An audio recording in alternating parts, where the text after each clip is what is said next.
Spotlight.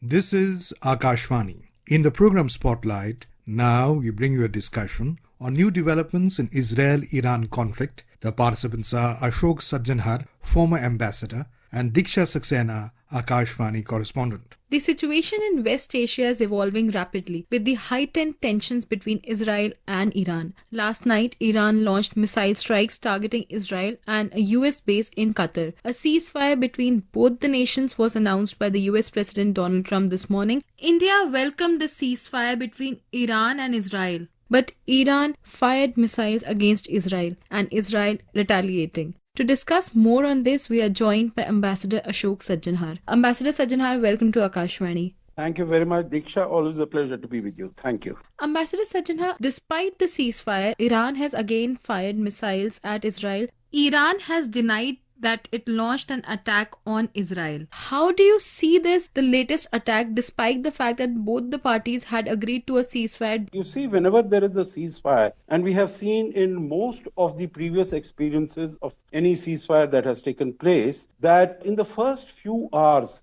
there is a lack of clarity in terms of, the instructions and the orders reaching down to the operational levels as far as the ceasefire is concerned. So I think for a few hours, for this ceasefire not being observed fully in letter or spirit, because in the morning we had also seen that Israel had hit back at Iran. There were 6 launchers that were destroyed by Israel in Iran, because it said that the missiles were going to be just in position for being launched against Israel. So I think similarly Iran also must have responded, but I think by and large it is both the sides have agreed that there should be a ceasefire. And if you look at it in totality, no country, neither Israel nor Iran nor the United States, is to gain that, with the continuation of this conflict at this moment. The ceasefire came after Iran launched missile strikes against targeting US base in Qatar. This attack is largely described as symbolic,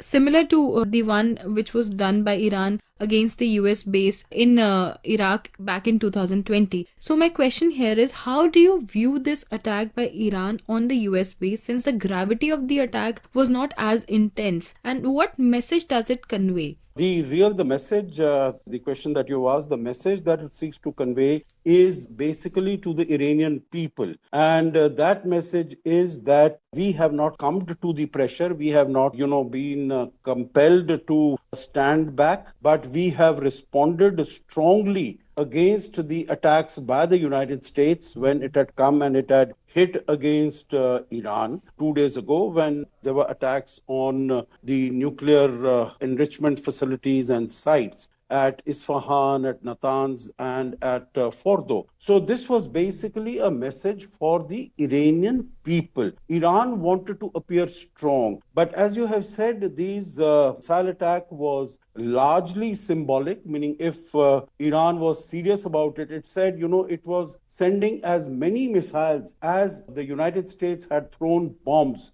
in Iran. If it was serious, the barrage would have been much greater and much more overpowering. Also, what Iran did is that it informed Qatar in advance that this is what they were going to do, that they were going to attack against the Al Udeid base of the United States. And so that the message would go to the United States, there would be no personnel, there would be no soldiers in that area where the attack was taking place, there would be no significant military assets which could be destroyed. You are very right. In 2020, when Qasem Soleimani was assassinated by the United States in Baghdad, then also the Iranians had, made all these very many condemnatory statements and threatened revenge that they will act against the United States. But again, they had sent these missiles to the US base in Iraq and beforehand informed them that this is what they were going to do so that there would be no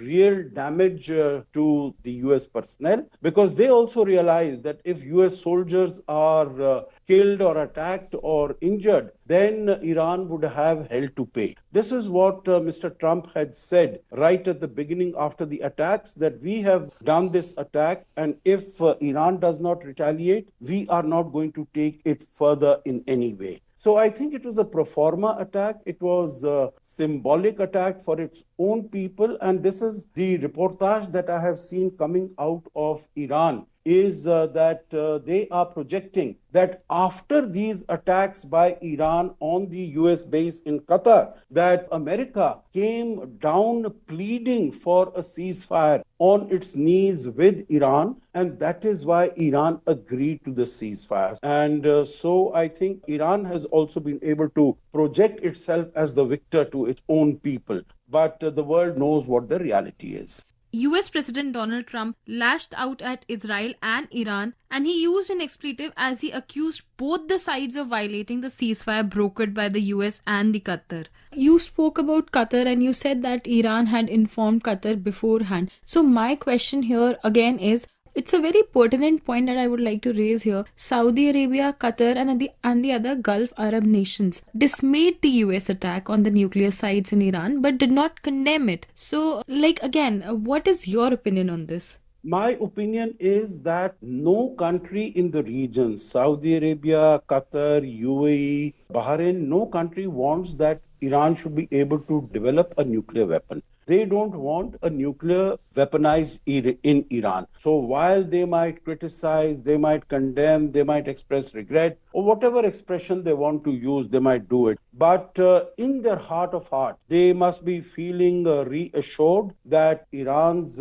nuclear enrichment facilities, they have been pushed back many years, and Iran will not be able to manufacture enriched nuclear material U-235, and it'll take it much longer, and that would be very reassuring. And it is not only for these countries in the region. Even India has been very categorical, saying that we don't want a nuclear Iran. In fact, no country in the world wants an addition to the number of nuclear weapon states in the world. So I think the whole world would have heaved a sigh of relief. Number one, that this conflict has not grown into a regional conflict into which other countries have also got embroiled. And number two, that Iran has been stopped in its tracks in developing a nuclear weapon in terms of taking forward its nuclear enrichment facility. I would now like to draw your attention to the Gaza Strip. Now the entire focus has moved to Iran. So what is the current ground situation in Gaza, and is there any fear of redevelopment of terrorists again in that region, and will Israel have to fight back on that? The strength and the vitality and the effectiveness of Hamas in Gaza, that has been very significantly depleted and degraded. But they are not dead. They still have their cadres and they have the capacity to continue to, have actions, conduct terrorist actions against Israel. They also have a large number of Israeli hostages that are under their control. So I think that is not something that is completely over. Similar is the case with Lebanon, where Hezbollah is there. And of course, the Houthis are very much in Yemen. And they continue to fire missiles at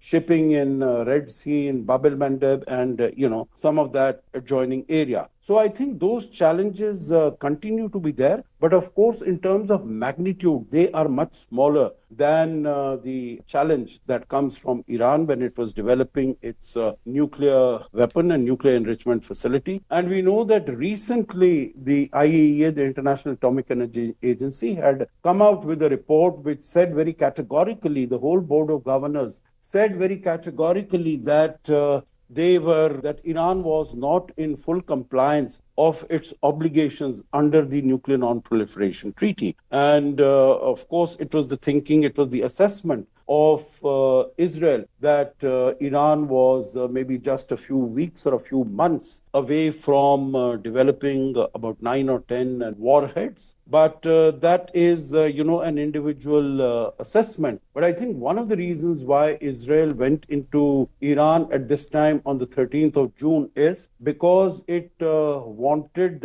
number one, it thought that Iran was in a much more weakened state than it has ever been over the last 30, 40 years. So this was a good opportunity to strike at Iran and to ensure that its nuclear enrichment facilities are devastated. And secondly, because it also knew that Mr. Donald Trump is in the saddle in the White House in the US, and he would be able to get his support, which ultimately he has been able to. Israeli people, for Israel as a country, I think he has emerged. Benjamin Netanyahu, I think he's been able to emerge as a hero.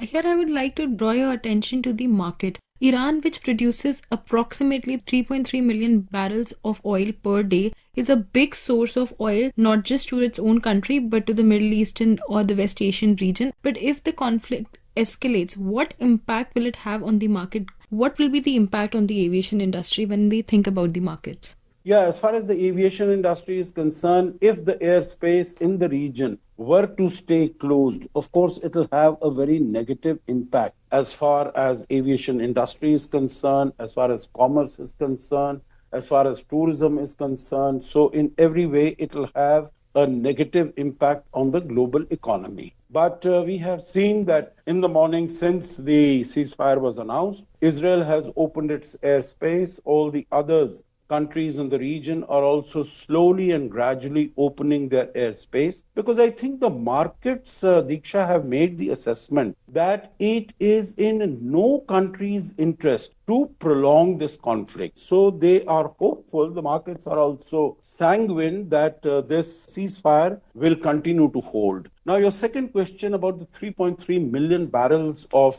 oil that Iran produces, I think we need to be mindful that as it is, the Iranian oil has been under sanction. You would recall that we used to import about 1 million barrels of oil per day, 10%, 10 to 12% of our requirements till about 2018. But when Mr. Trump put the export of Iranian oil under sanction, we stopped importing from Iran completely. So Iranian oil has been under sanction for many, many years. So if China has been importing it, of course, in large quantities, and the other countries also have been importing. But there is, I don't think there will be much of an impact if there is, as far as this conflict is concerned, because the Iranian oil as it is has not been coming to the global markets. Lastly, Ambassador Sajjanhar, I would like to have your comments on the kind of warfare that has evolved globally, because the warfare strategy has changed from ground to air.